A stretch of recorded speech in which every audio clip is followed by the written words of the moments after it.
How to Survive in Your Native Land by James Herndon.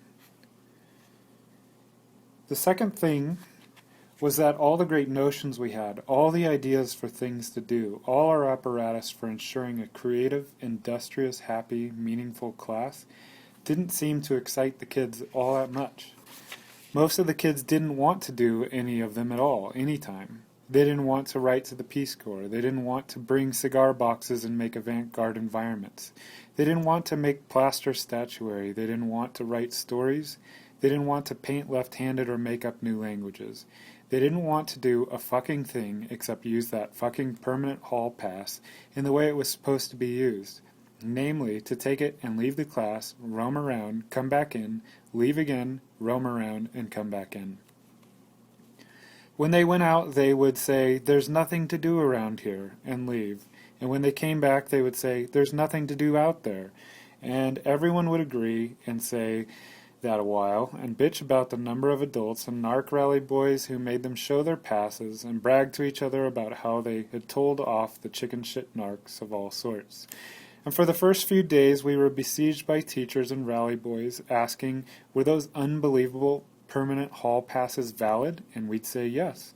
And then, for a few more days, we were visited by kids who had invented excuses to get out of class in order to drop by and ask us urgently if it were really true that we had given out permanent hall passes to every kid in our class.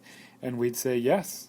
And after those gripes and narratives had run out of interest, someone would remember to say, "There's nothing to do in here," again, and out most of the kids would go.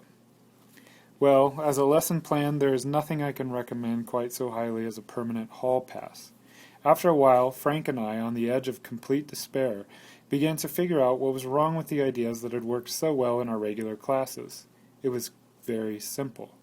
Why did the kids in regular classes like to do all that inventive stuff? Why, only because it is better than the regular stuff. If you wrote a fake journal pretending to be Tutankhamun's favorite embalmer, it was better than reading the dull text, answering questions on ditto sheets, discussing, making reports, or taking tests. Sure, it was better.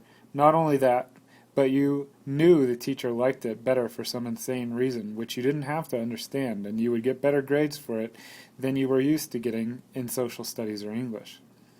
But that only applied to regular class, where it was clear you had to 1. Stay there all period, and 2. You had to be doing something or you might get an F. Take away those 2 items, as Frank and I had done in all innocence, and you get a brief vision of the truth.